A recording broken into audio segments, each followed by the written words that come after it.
दोस्तों, आज हम जिस मूवी की बात करने वाले हैं उसका नाम है रेड स्पैरो। इस कहानी की शुरुआत होती है मॉडर्न रशिया से, जहां पर हमें डोमिनिका नाम की एक लड़की को दिखाया जाता है। डोमिनिका एक बैले डांसर है। दरअसल उसे किसी भी कीमत पर पैसे कमाने थे, क्योंकि उसकी माँ हमेशा बीमार रहती है और उनके इलाज के लिए हमेशा उसे पैसों की जरूरत होती है। एक दिन जब वो परफॉर्म कर रही होती है तो उसका पार्टनर गलती से उसके पैर के ऊपर पैर रख देता है, जिससे उसके पैर की हड्डी टूट जाती है। इसी घटना के साथ उसका डांसिंग करियर हमेशा के लिए खत्म हो जाता है, जिससे उसे बहुत दुख होता है। उसे नहीं पता कि अब वो कैसे पैसे कमाएगी और अपनी माँ का इलाज कैसे करवाएगी। कुछ महीने बीत जाते हैं और उसका पैर ठीक हो जाता है। एक दिन उसके अंकल, जिनका नाम इवान होता है, वो उसके पास आते हैं। दरअसल वो रशिया की सीक्रेट एजेंसी में डायरेक्टर हैं। वो डोमिनिका को कहते हैं कि मुझे तुम्हारी मदद की जरूरत है, तुम मेरे साथ काम करो। पर डोमिनिका साफ साफ मना कर देती है। उसके अंकल उसे बताते हैं कि तुम्हारे पैर का एक्सीडेंट हुआ नहीं था, बल्कि जानबूझकर तुम्हारे पैर की हड्डी को तोड़ा गया था, और जिसने ये किया था वो तुम्हारी दोस्त है।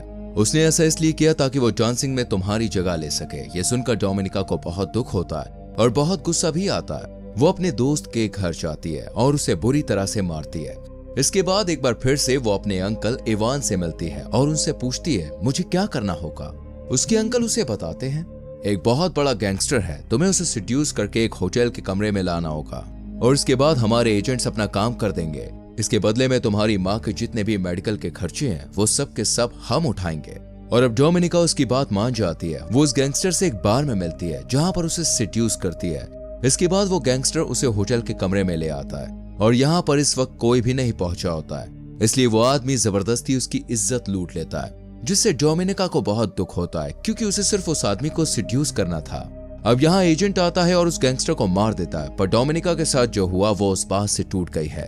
वो अपने अंकल के पास जाती है और कहती है कि आज के बाद मैं ये काम कभी भी नहीं करूंगी। उसके अंकल को इस बात से कोई भी फर्क नहीं पड़ता कि उसकी इज्जत लूट चुकी है। वो कहते हैं कि अब तुम्हें हमारे राज के बारे में पता चल चुका है कि हम किस तरह का काम करते हैं, यानी कि तुम भी अब इस सीक्रेट एजेंसी का हिस्सा बन चुकी हो, और अगर तुमने हमारे साथ काम नहीं किया तो तुम्हें मार दिया जाएगा, क्योंकि तुम हमारे सारे राज जान चुके हो।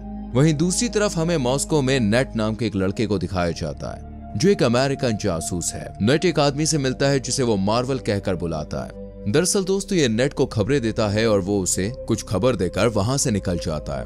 पर तभी वहां पर पुलिस आ जाती है। नेट नहीं चाहता कि उसे खबर देने वाला मार्वल पकड़ा जाए, इसलिए वो गोलियां चलाता है, जिससे पुलिस का ध्यान उसकी ओर आकर्षित होता है और मार्वल उस जगह से भाग जाता है। लेकिन यहाँ पर नेट को पकड़ लिया जाता है और वापस अमेरिका भेज दिया जाता है। पर नेट एक बार फिर से रशिया जाना चाहता है, लेकिन उसके जो सीनियर होते हैं वो कहते हैं कि तुम रशिया नहीं बल्कि बुडापेस्ट जाओगे, ताकि तुम एक बार फिर से मार्वल से मिल सको। वहीं दूसरी तरफ हमें रशिया की सीक्रेट एजेंसी के डायरेक्टर इवान को दिखाया जाता है, जो उस वीडियो फुटेज को देख रहा होता है जिसमें नेट मार्वल से मिलाता है, और उसे देखकर उसे समझ में आता है कि मार्वल एक रशियन सीक्रेट एजेंसी का ही सदस्य है जो उस टाइम बुडापेस्ट में है। और अब इवान किसी भी कीमत पर उसे मारने के लिए किसी स्पाई को, यानी कि जासूस को भेजना चाहता है। वो डोमिनिका जाता है और उससे कहता है कि तुम्हें बुडापेस्ट जाकर मेरा एक काम करना होगा, और सबसे पहले तुम्हें इसके लिए ट्रेनिंग लेनी होगी। और उसके बाद उसे एक स्पाई स्कूल में भेजा जाता है, जहाँ की ट्रेनिंग बहुत ही खतरनाक, बहुत ही मुश्किल होती है। लेकिन दोस्तों, जल्द ही वो इस ट्रेनिंग को पूरा कर लेता है और इसके बाद डोमिनिका को बुडापेस्ट के लिए रवाना कर दिया जाता है। यहाँ पहुंचने के बाद सबसे पहले उसे नेट का विश्वास जीतना होगा, ताकि उसके जरिए किसी भी कीमत पर मार्बल तक पहुंच सके। दरअसल मार्बल का चेहरा कोई भी नहीं जानता है, किसी को नहीं पता है कि ये कैसा दिखता है। सिर्फ नेट एक तरीका है जिसके जरिए मार्बल तक पहुंचा जा सकता है। अब डोमिनिका बुडापेस्ट पहुंच जाती है, जहां पर वो अपनी एक साथी एजेंट के साथ रहती है। साथ ही वो नेट का पीछा करना शुरू कर देती है। वो इस स्विमिंग क्लब को भी ज्वाइन कर लेती है, जहाँ नेट रोज आता है। डोमिनिका बार बार उसके सामने से जानबूझकर निकलती है ताकि वो उसे देख सके। डोमिनिका बहुत ही सुंदर है, इसलिए नेट भी उसे देखना शुरू कर देता है। एक दिन जब वो सड़क पर उसके सामने से गुजरती है तो वो उससे बात करता है। नेट को कहीं ना कहीं डोमिनिका पर शक है। जब अगले दिन डोमिनिका स्विमिंग क्लब जाती है तो वो देखती है कि वहां पर उसका आईडी कार्ड नहीं है। दरअसल नेट उसका आईडी कार्ड निकालकर अपने साथ ले गया होता है और अब उसे पता चल जाता है कि वो एक रशियन स्पाई है, लेकिन फिर भी वो बार बार उससे मिलता है। हालांकि अब उसे पता है कि डोमिनिका उसे बार बार इसलिए मिलती है ताकि वो मार्वल के बारे में इंफॉर्मेशन निकाल सके। वहीं जब डोमिनिका एक दिन अपने घर पर जाती है तो उसकी साथी, जो उसकी फ्लैटमेट होती है, जो खुद भी जासूस है, वो घर पर नहीं होती है। जब वो घर की तलाशी लेती है तो उसे पता चलता है कि उसकी जो साथी है वो किसी अमेरिकन स्पाई से मिलने वाली थी।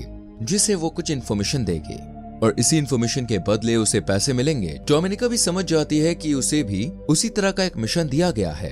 अब डोमिनिका अपने काम को पूरा नहीं कर पाती है, उसे मार्वल के बारे में कुछ भी नहीं पता लगता। इसलिए इवान यहाँ पर आता है और उससे पूछता है कि तुम्हारा काम इतना स्लो क्यों चल रहा है, अगर ऐसे ही चलता रहा तो तुम्हें मार दिया जाएगा। वो कहती है कि मेरा काम स्लो चलने का कारण ये है कि मैं अपनी साथी एजेंट के साथ उसके मिशन पर काम कर रही हूँ। ये सुनने के बाद इवान को बहुत गुस्सा आता है और जब डोमिनिका अपने घर पर नहीं होती है तभी वहां पर एक दूसरा रशियन एजेंट आता है जो डोमिनिका के फ्लैटमेट को मार देता है, क्योंकि उसने अपने सीक्रेट मिशन को डोमिनिका के साथ शेयर किया था।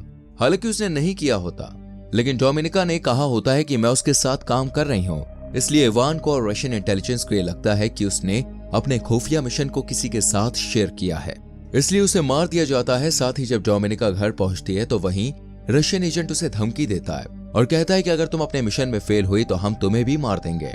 डोमिनिका इस बात से बहुत ज्यादा डर जाती है। वो नेट से मिलने उसके फ्लैट पर जाती है, जहां पर नेट उसे बताता है कि मुझे पता है कि तुम एक रशियन जासूस हो।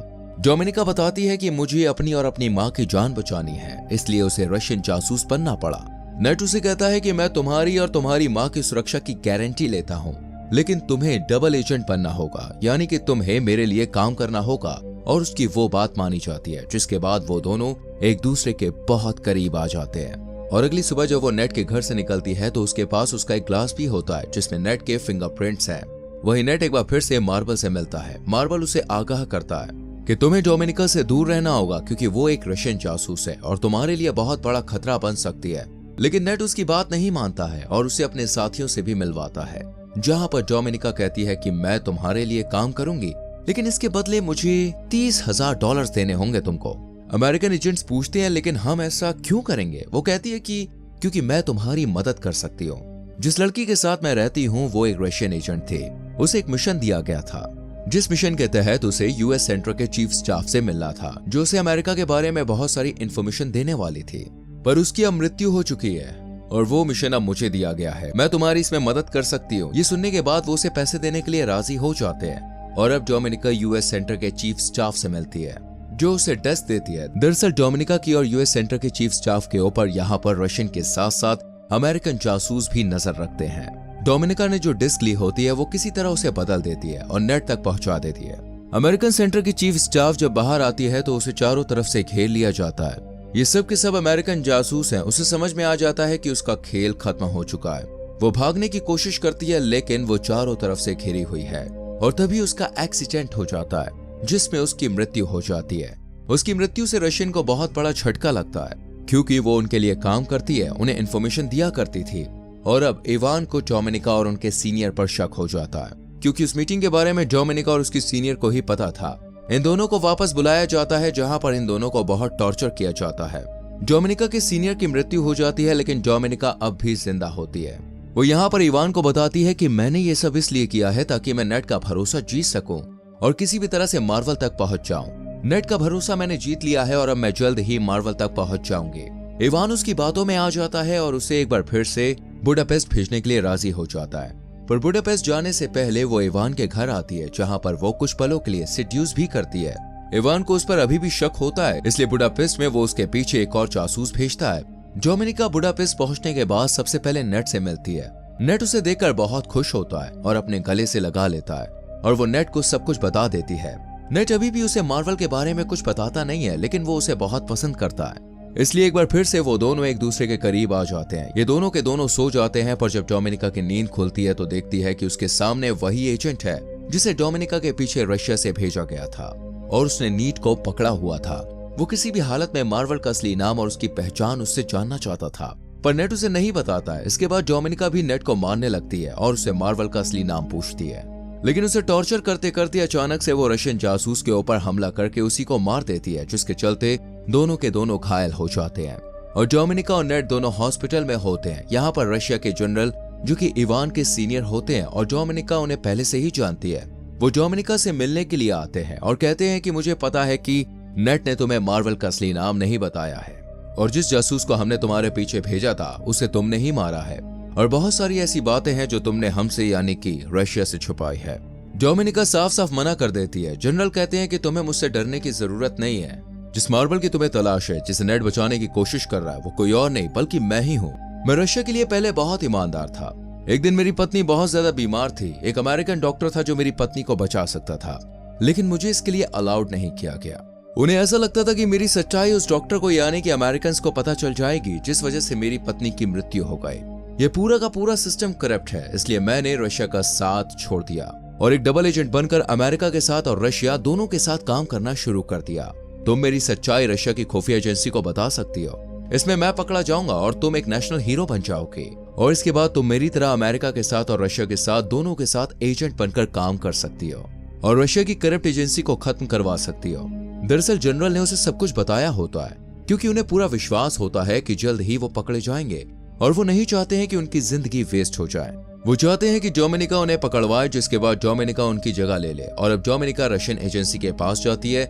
यहाँ पर वो उन्हें मार्बल की सच्चाई, उसका नाम और सब कुछ बता देती है। कुछ ही देर बाद हमें दिखाया जाता है कि रशियन एजेंट जनरल को नहीं बल्कि इवान को पकड़ लेते हैं, क्योंकि उसने इवान का नाम बताया होता है कि इवान ही मार्बल है, और साथ ही उसने बहुत सारे सबूत भी दिए होते हैं। इसमें पहला सबूत होता है कि उसने इवान के नाम पर अकाउंट खुलवाया होता है, जिसमें उसने अमेरिकन से $30,000 लिए थे। साथ ही जब वो इवान के घर पे गई थी तो वो ग्लास जो नेट के घर से लाई थी, जिसमें नेट के फिंगरप्रिंट्स थे, वो उसने अंकल इवान के घर पर छोड़ दिया था, जिससे ये साबित होता है कि इवान और नेट आपस में मिले हुए हैं। दरअसल वो शुरू से ही इवान को इस जाल में फंसा रही थी, जो पूरी तरह से उसके जाल में फंस चुका था। वो चाहकर भी अपनी बेगुनाही साबित नहीं कर सकता था। रशियन एजेंसी इवान को जान से मार देती है और इस तरह से इवान का खात्मा हो जाता है। डोमिनिका ने मार्बल का पर्दाफाश किया होता है, इसलिए उसे प्रमोशन मिल जाता है और अब वो रशिया में अपनी माँ के साथ बहुत खुश है। लेकिन वो नेट को आज भी याद करती है, क्योंकि वो नेट को आज भी बहुत पसंद करती है। और एक दिन उसे एक अननोन नंबर से कॉल आता है। दूसरी तरफ से कोई नहीं बोलता, वहां से सिर्फ एक पियानो की धुन बजती है, जिसे सुनने के बाद वो समझ जाती है कि ये नेट है। इसी के साथ ये फिल्म की कहानी यहीं पर खत्म हो जाती है।